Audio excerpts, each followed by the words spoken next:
This experience is urgent. It may not remain available for long, which is why we are sharing it now without delay. Please do not take this lightly. Treat it with the seriousness it deserves. Take note of the dates and the information revealed here. Let us know where you are watching from so we can continue to pray with you, as we have always done. I will now begin sharing today's experience. I need to tell you something. I need to tell you this because I do not know how long I have before they come, before they stop me. I am a military man. I have been in the United States Army for 22 years. I have served my country. I have followed my orders. I have believed in what I was told to believe. But I died on February 19th, 2026. I died and I came back. And what I saw, what was shown to me, it changes everything. My name is Marcus Wells. I am a lieutenant colonel in the United States military. I was a healthy man. No heart problems in my family. My father lived to 84. My mother is still alive at 81. No one in my bloodline died from a heart attack. I run 5 miles every morning. I do push-ups. I do sit-ups. I eat clean food. I take my vitamins. I am not a heavy man. I am 175 pounds at 6 feet tall. I have no risk factors. None. But that morning, everything changed. It was 5:47 in the morning. I remember because I looked at my watch before I started my run. The sun was just coming up. It was a cold morning in February. I was at Fort Bragg doing my routine run around the base. The path I always take. The same path for the last 3 years. I have run this path maybe 700 times. I know every corner, every tree, every place where the ground is uneven. I was on mile 4 when it happened. My chest felt tight. I thought maybe I ran too fast. Maybe I did not eat enough for breakfast. I had only eaten a banana and some coffee. I told myself to slow down, to breathe. But it got worse. The tightness became pain. Sharp pain, the kind of pain that makes you stop thinking about anything else. That makes you stop thinking at all. I could not breathe well. My left arm started to hurt. My jaw felt strange. I knew in that moment what was happening. But I could not believe it. I am a military man. I do not get sick. I do not have heart attacks. I do not die at 53 years old on a running path. But my body did not care what I believed. I tried to keep running. I thought if I keep moving, maybe it will pass. Maybe it is just a cramp. Maybe it is just something I ate. I was stubborn. That is something about me. I have always been stubborn. My wife tells me this. She says, Marcus, you are too stubborn for your own good. And she is right. That morning, my stubbornness was the last thing I did as a living man. I felt my legs stop listening to me. My vision became blurry. The world tilted. I remember falling. I remember my body hitting the cold pavement. I remember the shock of it, the pain. And then, nothing. Complete nothing. But that nothing did not last long. It was not like sleeping. It was not like passing out. It was different. It was like my consciousness was separating from something. Like I was being pulled away from my body. And I did not understand what was happening. Then I could see again. But I was not seeing with my eyes. Do you understand what I am saying? I was looking down. I was above my body. I was floating above the path where I had fallen. My body was on the cold ground. The sun was still coming up. The sky was still gray and orange. Everything looked the same. The world looked the same. But I was not in it anymore. There was a man standing over my body. A young soldier. I had seen him around the base. I did not know his name. But he was there. He was kneeling next to my body. He was checking my pulse. His face was very frightened. I could see the fear in his eyes. He did not know what to do. Then he started running. He was running toward the barracks. He was running to get help. I wanted to tell him to call 911. I wanted to tell him to get a doctor. but I could not speak. I could not touch him. I was just floating there, just watching. I looked at my body on the ground. I looked at my face. It was very pale, very white. My lips had no color. My eyes were open, but they were not seeing anything. This body on the ground, this was me. This was what I had been living in for 53 years. And it was empty now. It was just meat, just a shell. And I was not in it anymore. I did not feel sad about this. I expected to feel sad. I expected to feel afraid. But I felt nothing like that. I felt peaceful. I felt like something heavy had been taken off my shoulders. I felt like I could breathe for the first time in my life, and I was confused because my body was not breathing. But I was breathing. I was breathing without lungs. I was thinking without a brain. I was seeing without eyes. Other soldiers started coming. They came with a stretcher. They came with a defibrillator. They were yelling at each other, saying, "Get the AED," saying, "Call an ambulance," saying, "We need to start CPR now." They were moving very fast, very urgent. But I was calm. I was watching it like it was a movie, like it was not really happening to me. One of the soldiers was putting his hands on my chest. He was pushing hard. I could see my body bounce with each push. 1, 2, 3. He was counting 30 compressions. Then he was giving rescue breaths. He was blowing air into my mouth, the dead mouth of my dead body. I was thinking, this is very strange. This man is trying to save my life. But I am right here. I am not in that body. I am up here. I am fine. I am better than I have ever been, but he does not know this. He thinks I am dying. He thinks he needs to save me. And maybe he is right. Maybe this is the beginning of what I need to be saved from. The ambulance came, fast, very fast. The sirens were loud. I could hear the sirens even though I had no ears. The paramedics came out. They were professionals. They knew what they were doing. They took over from the soldier. They connected me to the defibrillator. They put patches on my chest, my dead chest. Charging, they said. Clear. And then my body jumped. My whole body jumped like someone had hit it with lightning. But I did not feel it. I was not in my body. I was just watching my body jump. No pulse, they said. They kept doing CPR. They kept pushing on my chest. Over and over. They put a tube in my throat. They were doing everything they could. Everything they had learned. Everything they had trained for. But I was leaving. I could feel myself leaving. It was like I was floating up, floating away from the path, away from my body, away from the ambulance, away from the people trying to save me. The light started changing. The gray morning light started becoming something else, something more, something brighter. I could see colors I had never seen before, colors that do not have names, colors that are between colors. The light was getting stronger, getting closer, getting warmer. And I was not afraid anymore. I was not afraid at all. I was curious. I was wondering. I was feeling like something very important was about to happen. The light was all around me now. It was filling everything. The light was golden, but it was also white. It was bright, but it did not hurt my eyes. It was warm, but it was not hot. It was the most beautiful thing I had ever experienced. And then I saw him. This is when I should tell you something. There is a lot happening behind the scenes. There's a lot that happens in the world that nobody knows about. Most people walk through their lives and they do not see these things. They do not understand how deep it goes, how far it reaches. What I am about to tell you, it is one of those things. This is something that very few people have seen.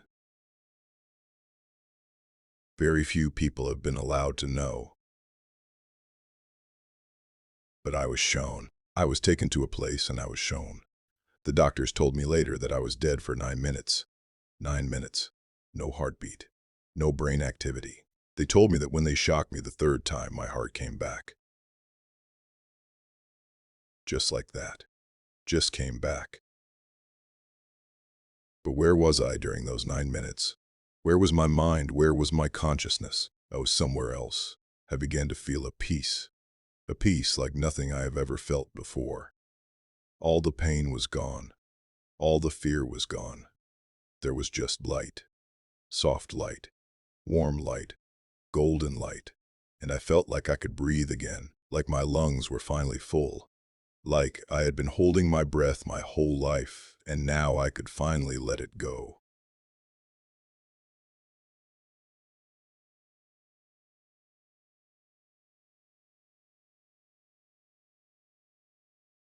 Then I saw a figure walking toward me. I could not see the face at first. The light was too bright around him. But I knew. Somehow, I knew who it was. There are some things you know without anyone telling you. You just know. This was like that. The figure came closer, and then I could see the face, the eyes, the expression. It was Jesus. I am not a very religious man. I was raised Christian. I went to church as a child, but I had not been to church in many years. I had been busy with the military, busy with my career, busy with being important, busy with all the things that do not matter. I was not prepared to see this. I did not believe I was pure enough, good enough, worthy enough to see the face of God's Son. But there he was, and he was walking toward me. His clothes were bright white, brighter than anything I have ever seen. But it did not hurt my eyes. Nothing hurt any more. I felt only peace, only love, only the feeling of being known, completely known. All my failures, all my secrets, all the things I had done wrong and the things I had failed to do right. He knew all of it, and he loved me anyway. He did not speak to me with words, not the way people speak, but he communicated with me. He showed me things. He revealed to me what was going to happen. What is happening?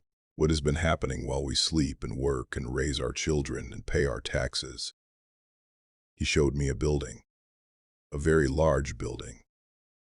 It was made of stone, and it looked very old, but it also looked very important, like a place where real power lives.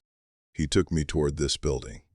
As we approached it, the doors opened, and we walked inside. The inside was not what I expected. It was like a palace, a very rich palace. Everything was gold. The walls were gold. The furniture was gold. The lights were gold. Everything was shining, and I understood something. This was not about God's gold. This was about money. This was about human gold. This was about wealth. And in this room there were people, many people. They were sitting around a very long table. The table was also made of gold. They were dressed in fine clothes, better clothes than I have ever seen, better clothes than most people in the world have ever seen. They looked important. They looked powerful. They looked like they owned the world. Maybe they did. Maybe they do. Each of them was holding a piece of paper, a file, something with writing on it. And Jesus pointed to these files. He showed me that each file had a word written on it. The word was agenda. These people were holding their agendas, their plans, their instructions for what they were going to do to the world. I tried to look closer. I tried to read what was written on the files. But the writing, I could not read it. It was like the letters were moving, like they were written in a language I did not understand, like they were hidden from me. Even in that place, even while I was watching, I could not see the full details of what they were planning. Jesus made a gesture with his hand. A gesture like, "Come here, come closer." I walked toward him. As I got closer to him, a strange thing happened. It was like a door opened. Not a regular door. A portal. A window into something else. And through that portal, Jesus began to show me what these people do, what they have been doing, what they plan to do. He revealed to me how these people control the governments of the world. It is not done with force. It is not done by taking over. It is done very quietly, very carefully. very systematically. I was shown 3 ways they do this. The first way is by choosing the leaders. This is not new. This is not something that just started. This has been happening for many years. These people have people. They have people in important positions, people who can influence who becomes president, who becomes prime minister, who becomes the leader of countries. They do this through many channels. They do this through money. They give money to the politicians who will do what they want. They give money to organizations that support certain candidates. They give money to news organizations that will say good things about the people they want in power. But sometimes the people they want do not win. So they have another way. They control the advisors, the secretaries, the people who sit next to the leader and whisper in their ear, the person who advises on foreign policy, the person who advises on money policy, the person who advises on war. These advisors are chosen. These advisors are controlled. So even if the leader is not one of their people, the advice that reaches the leader will be their advice. The directions will be their directions. The leader becomes like a person reading from a script. The leader thinks he is in charge, but he is just saying the words they wrote. Jesus showed me examples, so many examples. He showed me leaders who were brought to power because they could be controlled, leaders who were weak, leaders who could be manipulated, leaders who wanted things. Power, money, women, fame. And these powerful people used these wants against the leaders. They said, do what we want, and you will have what you want. And the leaders agreed, and the countries suffered. I was shown how this affects populations. When a leader is not really in charge, when a leader is following instructions from somewhere else, the laws change, the taxes change, the opportunities change. Young people cannot find good jobs. Families break apart because economic opportunity is insufficient. Education systems teach what the powerful people want taught. Populations learn to think in the way the powerful people want them to think. And this happens in so many countries, so many places. Corrupt leaders were put in power to serve the powerful people. The resources of countries were taken. Money that should have helped populations went to leaders and their associates. Systems of suffering were created. Populations fled their countries. The second way they control the world is through war and money and policies. These are connected. They are all part of the same system. Jesus showed me wars. I am a military man. I have studied war. I have prepared for war. But what he showed me, I had not understood this. Wars are not always about what we think they are about. Wars are often about money. They are about power. They are about taking resources from one place and moving them to another. He showed me how powerful people cause wars. They do not go to war themselves. They send young men and women who believe they are fighting for their country. But the war was started for different reasons. The war was started because it would make certain people rich. The war would destroy the economy of one country so that another country could take what that country had. The war would destabilize an entire region so that powerful people could go in and build things and take control. Wars are started for profit. Soldiers die for reasons that have nothing to do with protecting their countries. They die because somewhere far away, someone had decided that their death would make more money. The cost is so high, not just in lives, in everything. When a country is at war, the money goes to weapons. The money goes to the military. The money does not go to schools. The money does not go to hospitals. The money does not go to fixing roads. The money does not go to helping people. After the war, countries are broken. Populations are traumatized. Survivors are broken psychologically. Systems of care collapse. And then the powerful people go to the country that lost the war. They offer to help. They offer to rebuild. But the help comes with a price. The price is control. The country has to give up its independence. The country has to follow the rules that these powerful people make. The country's resources become controlled by these powerful people. Countries that lost wars never recovered. The populations remain impoverished. Governments remain controlled. Generations later, populations still suffer. Education systems fail. Healthcare systems fail. Infrastructure crumbles. Powerful people have extracted the resources, the oil, the minerals, the land. War is just one way. Powerful people also crash economies. They do this on purpose. Jesus showed me how they do this. They control the money. They control the banks. They control what things cost. They can make money cheap. They can make money valuable. They can make loans easy to get.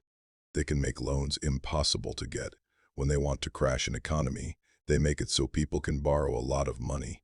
Easy money. Banks give money to people who cannot really pay it back. But the banks do not care. The banks want the money up front. The banks want the interest. People are told that they can own homes that are too expensive. But the banks say, do not worry, you can afford this, trust us. And people trusted, because why would the banks lie to them? So people borrowed money, so much money. They bought houses, they bought cars, they bought things. They thought they were getting rich. They thought they were becoming part of the middle class. They thought their lives were getting better. But it was a trap. It was designed to be a trap. And then, after enough people had borrowed too much, after the trap was full, the powerful people changed the rules. They made money more expensive. They raised the interest. They made it harder to borrow. They made it impossible to pay back what people owed. And the trap snapped closed. People could not pay their loans. Banks took their houses. Factories closed because people were not buying things. Stores closed because people had no money. Jobs disappeared. The middle class that had been built over generations disappeared in months. Communities with factories saw the factories close. Communities died. The buildings fell apart. The streets were empty. Populations had to leave. This happened in so many places, not just in one country, all over the world. The powerful people coordinated. They crashed economies in many countries at the same time. They made millions of people poor. They made millions of people desperate. And while populations were suffering, while the middle class was being destroyed, the powerful people were buying. They were buying the houses cheap. They were buying the businesses cheap. They were buying the land cheap, and they were becoming richer. So much richer. And then they offered solutions, they said. The system that you were in, that system does not work. We have a new system, a better system, a system where you will be safe, a system where you will not have to worry. But you have to give us control. You have to let us make decisions for you. And the desperate populations had no choice. They agreed. And the powerful people became more powerful, and the people became more dependent. Countries where the economies had been crashed, where the middle class had been destroyed, where the people had been broken. Brazil, Argentina, countries in Asia, countries in Europe. All of them had been through this. All of them had their economies crashed. All of them had their middle classes destroyed. All of them had their people impoverished. And the powerful people owned these countries now. Not officially, not with armies, but they owned them because they owned the banks, they owned the resources, they owned the future. The third way they control the world is through politics and policy, the way of choosing which leaders will be in power and making sure that all of them serve the same interests. Powerful people held meetings about elections. Which political parties would they support? Which candidates would they support? Which policies would they push? They had people in both parties, in every country, in every political system. They had people. People who were chosen, people who were trained, people who could be controlled. So it did not matter which party won, because both parties had their people. Both parties would serve the interests of the powerful people. Some candidates knew. Some of them knew that they were being controlled, that they were reading from a script. But they wanted the power. They wanted the position. So they agreed. They agreed to be the face, the puppet, the person who would say the words that the powerful people wanted said, and other candidates. They truly believed that they were running for real, that they had real ideas, that they would make real change. But they had no idea. They had no idea that they were surrounded by advisors who were controlled, that the advice they received was chosen, that their own team was working for the powerful people, not for them. Populations voted because they believed their vote mattered. Populations voted because they thought things would change. But things never changed. Not really. The same policies continued. The same direction continued, no matter who won, and populations became hopeless. Populations stopped voting. Populations stopped caring. Populations stopped trying to improve their lives or their countries. Because what was the point? What was the point if nothing ever changed? And when populations stopped hoping, when populations stopped trying, the powerful people controlled them more easily. Hopeless populations do not rebel.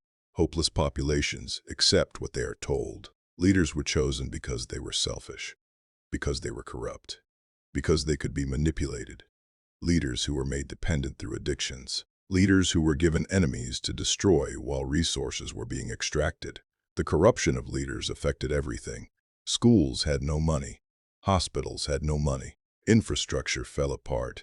Young populations had no futures. And then Jesus showed me the fourth way. The organizations. The organizations that sound good but do harm. The organizations that are used to control what people think, what people believe, what people do. He showed me foundations, charities, NGOs, educational institutions, media organizations. All of them had connections to the powerful people.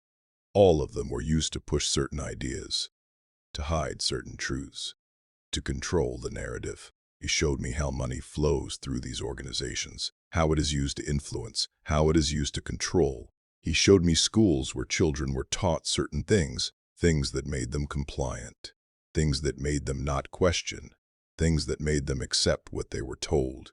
He showed me media organizations where news was not news, where stories were chosen to influence people, where stories that were true were hidden, where stories that were false were promoted.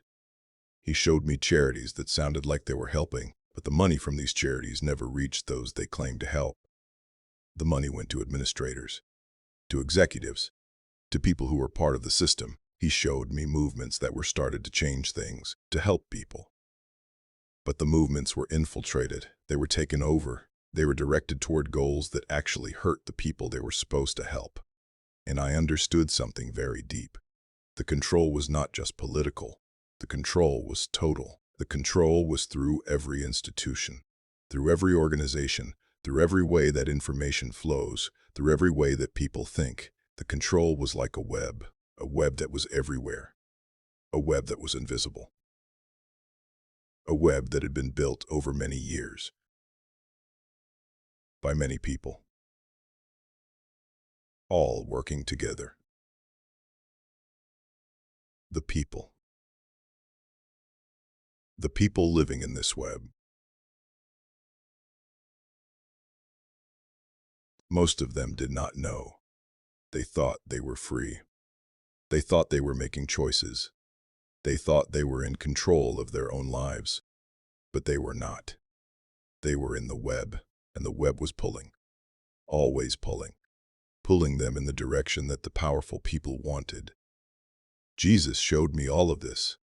He showed me the connections. He showed me how it all fit together, how war connects to economy, how economy connects to politics, how politics connects to organizations, how organizations shape what people think. It was all one system, one big system, designed to serve the powerful people, designed to keep everyone else in a state of controlled chaos, a state where they were too busy surviving to rebel, too confused to see the truth, too hopeless to try to change things. And then Jesus showed me something that broke my heart. He showed me what happens to people who try to stop this. He showed me activists who were killed. He showed me journalists who were silenced. He showed me scientists who were discredited. He showed me people who knew the truth and tried to tell other people and lost everything. Journalists who found out the truth and tried to expose it were silenced. Before they could publish stories, before anyone could hear what they knew, they were stopped. Scientists who discovered something that would have changed everything were discredited. The research was attacked. The colleagues abandoned them. They lost their jobs. They lost their positions. They lost their credibility. And the world never knew what they had discovered. Religious leaders who saw exploitation and manipulation in their communities and tried to speak out were removed. They were fired. They were replaced with leaders who would teach what the powerful people wanted taught. Activists who were trying to organize populations, trying to get people to see the truth, trying to get people to resist, were threatened. Families were threatened, and they had to stop. They had to be silent. They had to accept the system. Fear prevented people from speaking. The fear of being discovered. The fear of losing everything. The fear of dying. But despite all of this, despite the fear, despite the cross, despite the cost, there were still people who spoke. There were still people who tried. There were still people who resisted. Ordinary people figured out the truth. People were telling other people. People were creating communities. Communities that were trying to live outside the system. Communities that were trying to take care of each other. Communities that were trying to preserve what was real.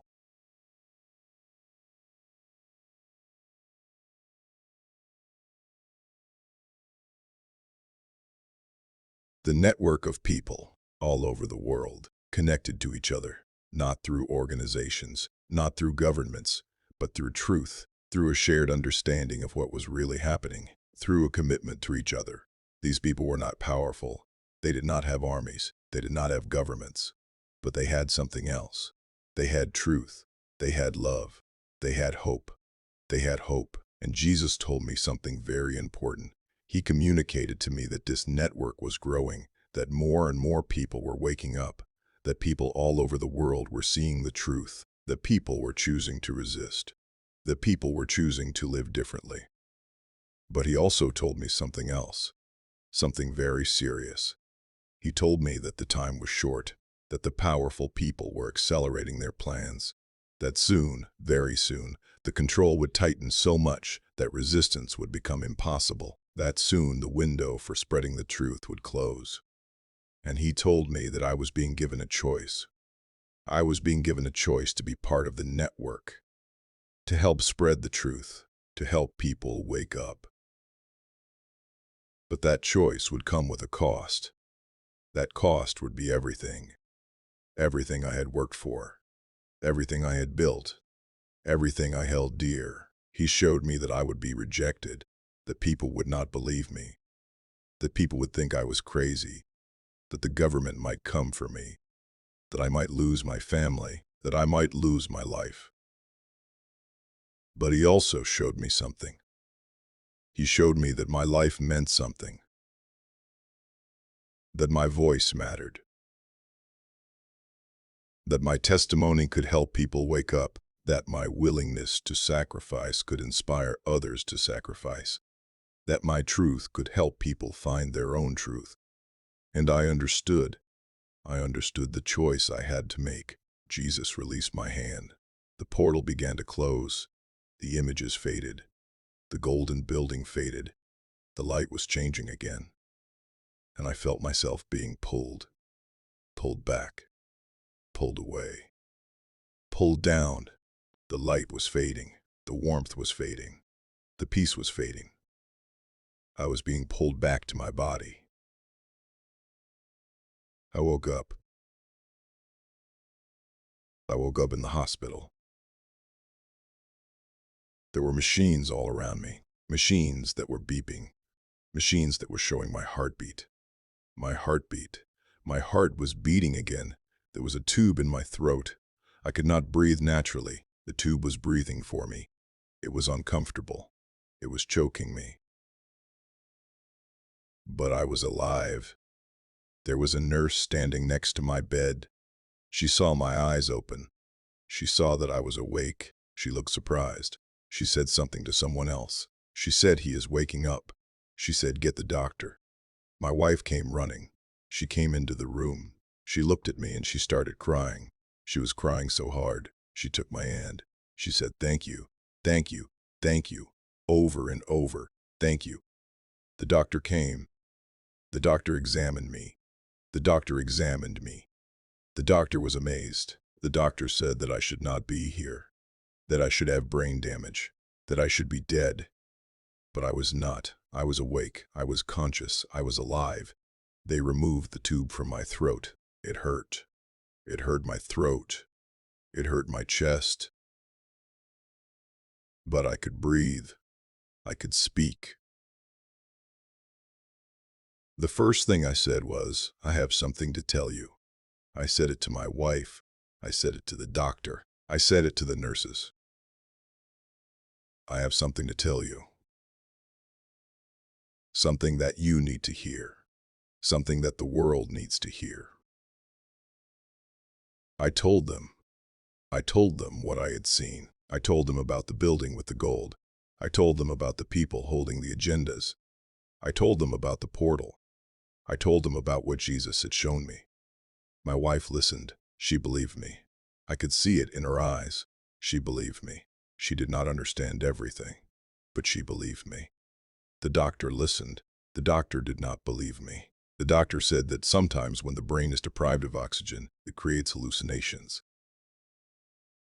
The doctor said it was common. The doctor said it did not mean anything.